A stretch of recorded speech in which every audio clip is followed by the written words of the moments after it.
और सबसे पहले उमेश मर्डर केस से जुड़ी बड़ी खबर। प्रयागराज के उमेश पाल हत्याकांड में शामिल 5 शूटर्स पर इनामी राशि बढ़ा दी गई है। अब आरोपियों पर 2.5 लाख रुपए का इनाम घोषित किया गया है। जो भी इनकी जानकारी देगा उस शख्स को ये इनाम मिलेगा। बीते 24 फरवरी को उमेश पाल और उनके 2 गनर की हत्या कर दी गई थी। 5 शूटर्स की पहचान हुई थी। उनमें अतीक का बेटा असद, गुड्डू मुस्लिम, मोहम्मद गुलाम, साबिर और शूटर अरमान शामिल हैं। हत्याकांड से जुड़े 2 फुटेज भी पुलिस के सामने अभी तक आए हैं। कई फुटेज आए हैं सामने।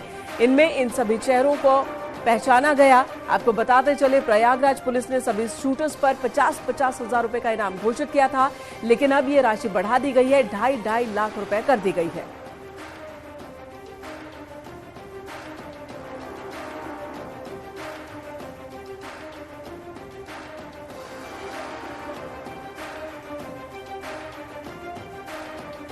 तो इनकी तलाश चल रही है। तस्वीरें भी हम आपको दिखा रहे हैं। गुड्डू मुस्लिम वो शख्स जो लगातार बमबाजी कर रहा था और बताया जाता है कि बम बनाने में माहिर है। वही गुलाम, इसकी भी तलाश चल रही है। शूटर है अतीक का करीबी, अरमान की भी तलाश चल रही है। तस्वीरें लगातार हम आपको दिखा रहे हैं। शाबिर, इसने भी गोलीबारी की थी, इसकी भी तलाश चल रही है। और उस्मान छर्रा की भी गिरफ्तारी की कोशिश में जुटी हुई है पुलिस। ऋषभ मणि हमारे सहयोगी इस वक्त हमारे साथ जुड़ चुके हैं। अंशिका, ऋषभ से सबसे पहले सवाल ये ले लेते हैं, अभी तक के एक्शन की और इनाम बढ़ाए जाने वाले अगर मुद्दे की हम बात करें तो दबाव कितना ज्यादा है, पुलिस पर कितना ज्यादा दबाव है और एक्शन कहां तक कामयाब हो पाया है?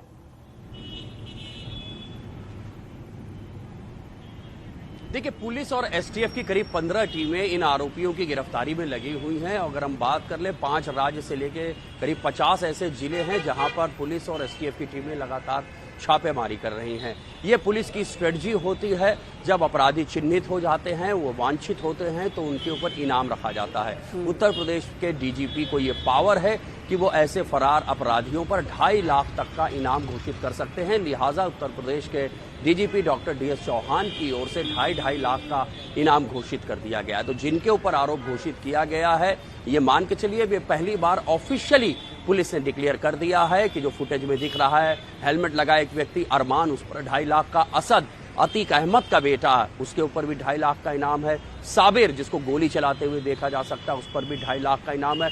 गुड्डू मुस्लिम, जो सफेद शर्ट में एक मोटा सा शख्स दिख रहा है, मूछें रखे हुए, बाइक पे पीछे बैठे भी देखा जा रहा है और बम फेंकते भी देखा जा रहा है। गुड्डू मुस्लिम पर भी 2.5 लाख का इनाम है। और मोहम्मद गुलाम भी प्रयागराज का रहने वाला है और ये देखा जा सकता है कैप लगाए हुए तक नहीं पहुंच पाई है। दबाव ज्यादा है तो लोगों से अब मदद की उम्मीद भी बढ़ गई है। इनाम की राशि बढ़ाए जाने का तो यही मतलब है। आप बने रहे हमारे साथ ऋषभ, आगे भी आपसे जानकारी लेते रहेंगे। तो वही कौशाम्बी में अतीक के शूटर अब्दुल कवी के घर पर बुलडोजर एक्शन के दौरान उसके घर से भारी मात्रा में अवैध हथियार मिले हैं। सर्च ऑपरेशन में पुलिस को देसी बम और हथियार मिले हैं, जिसके बाद शूटर अब्दुल कवी, उसके कई परिजनों समेत कुल 11 लोगों के खिलाफ केस दर्ज कर दिया गया है।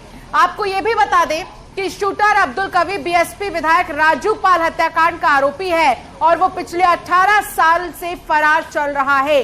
तो बुलडोजर का एक्शन एक तरफ आपको दिखा रहे हैं और दूसरी तरफ वो हथियार जो अब्दुल के घर से मिले हैं। तमाम जितने भी परिवार के लोग रहते थे, सब पर एफआईआर दर्ज कर दी गई है और 18 साल से ये अब्दुल कवी फरार चल रहा है। राजू पाल हत्याकांड से ही इसके कनेक्शंस है और अब तक भी ये फरार चल रहा है। अब भी ये नहीं मिला है। तलाशी के दौरान कई सारे अवैध हथियार मिले हैं जिनको पुलिस ने अपने कब्जे में ले लिया है। अब्दुल कवी जो राजू पाल हत्याकांड में 2005 से वांछित है और पिछले 18 वर्षों से फरार चल रहा है, ये उसके घर पर कार्रवाई की गई है। ये पता चला था कि वो दीवारों में कहीं उसको छिपा करके रखा गया है, इसलिए उसको वहाँ तोड़फोड़ भी हुई है, ध्वस्तीकरण की कार्रवाई भी हुई है। और तलाशी के दौरान वहाँ से 1 राइफल, 2 चापड़, 4 कट्टे और कुछ कारतूस मिले हुए हैं। अभी तलाश चल रही है और जो भी इसमें और अग्रिम अपडेट रहेगा वो आपको अवगत कराया जाएगा। क्या दीवारों में छिपाया हुआ था? हाँ, ये वो उसको बहुत सुरक्षित रखा हुआ था और उसी की तलाशी के दौरान उसके घर का ध्वस्तीकरण भी हुआ है। उधर गाजीपुर में मुख्तार के भाई और बीएसपी सांसद अफजाल अंसारी के कॉलेज पर बुलडोजर चला।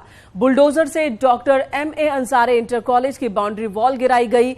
आरोपों के मुताबिक सरकारी जमीन पर अवैध तरीके से बाउंड्री वॉल बनाई गई थी। बताया जा रहा है कि मुख्तार अंसारी का भाई अफजाल अंसारी का ये कॉलेज है और अब पुलिस और प्रशासन का एक्शन सभी जिलों में जारी है।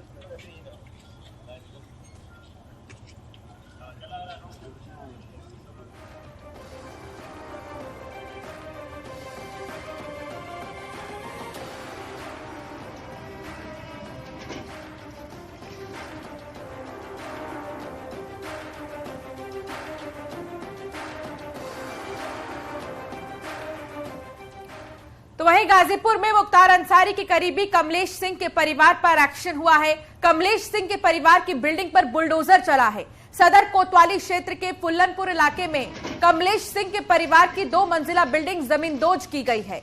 आरोपी लगातार अभी पुलिस के हाथ से बाहर है। हालांकि आरोप के मुताबिक बिना नक्शा पास कराए बिल्डिंग बनाई गई है।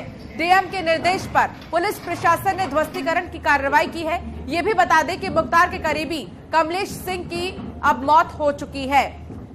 तो गाजीपुर में लगातार बुलडोजर का एक्शन अभी भी जारी है। मुख्तार का करीबी है और इन सब के बीच जितने भी करीबी है मुख्तार के, सबके यहां जांच हो रही है। जो भी बिल्डिंग गलत तरीके से बनाई गई, बगैर नक्शा पास किए बनाया गया, जिन बिल्डिंग्स को उन्हें ध्वस्त किया जा रहा है। और ये बुलडोजर का एक्शन जो कि चल नहीं रहा, अब गरज रहा है।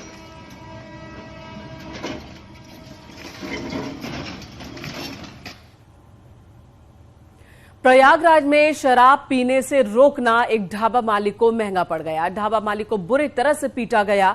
ढाबा मालिक को पीटने के साथ साथ कर्मचारियों के साथ भी गाली गलौज हुई है। आरोप है कि एक स्थानीय बीजेपी नेता मारपीट की ये पूरी वारदात सीसीटीवी में रिकॉर्ड भी हुई है। घूरपुर थाना क्षेत्र के सारंगापुर में मौजूद पुराना ढाबा का ये मामला है। पुराना बाबा का ढाबा, जहां पर सभी लोग पहुंचे हुए थे खाने पीने के लिए और ढाबा मालिक ने यहां पर शराब पीने से रोका इन सभी को, तो इन्होंने हंगामा शुरू कर दिया। पीड़ित के मुताबिक ढाबे को बम से उड़ाने की धमकी भी मिली है। 28 फरवरी का ये मामला बताया जा रहा है। पीड़ित ने घूरनपुर थाने में तहरीर देकर कार्रवाई की मांग की है।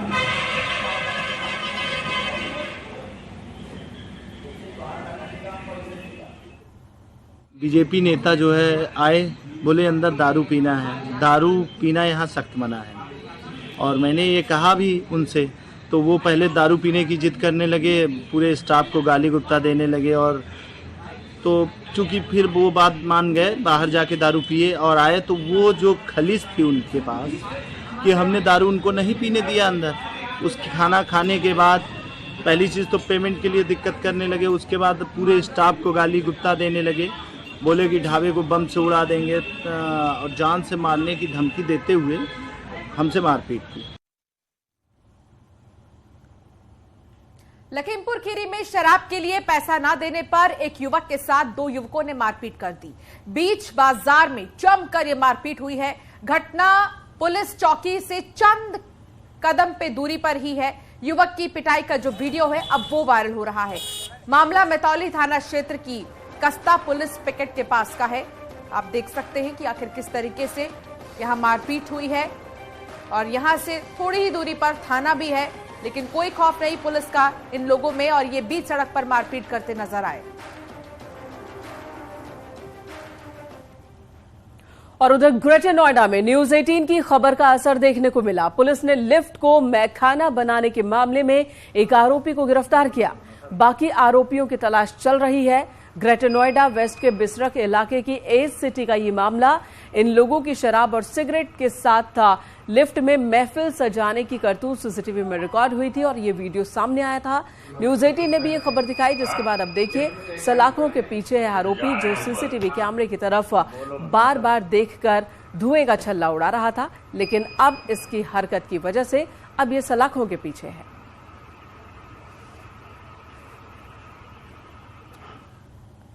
खबर गाजियाबाद से है, जहां कार सवारों ने हुड़दंग किया है। चलती कार की विंडो से बाहर निकलकर आतिशबाजी की है। कलेक्ट्रेट और कमिश्नरी ऑफिस के सामने का ये पूरा मामला है और 3 गाड़ियों में सवार युवकों ने हुड़दंग की है। हुड़दंग का पूरा वीडियो अब वायरल हो रहा है। कोई खौफ नहीं और ऐसे में सवाल ये कि जान हथेली पर रख कर आखिर क्यों इस तरीके से युवक हुड़दंग कर रहे हैं। और एक कमिश्नरी ऑफिस के सामने का ये पूरा मामला है। 3 गाड़ियों में सवार इन युवकों ने हुड़दंग किया है, जिसका वीडियो भी आप देख सकते हैं।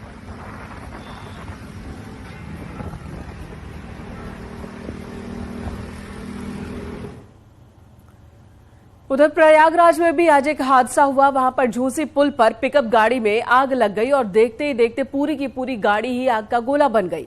झूसी से प्रयागराज आते समय शास्त्री ब्रिज पर यह हादसा हुआ। शॉर्ट सर्किट से गाड़ी में आग लगने की आशंका जताई जा रही है। फायर ब्रिगेड के पहुंचने तक गाड़ी पूरी तरह से खाक हो चुकी थी।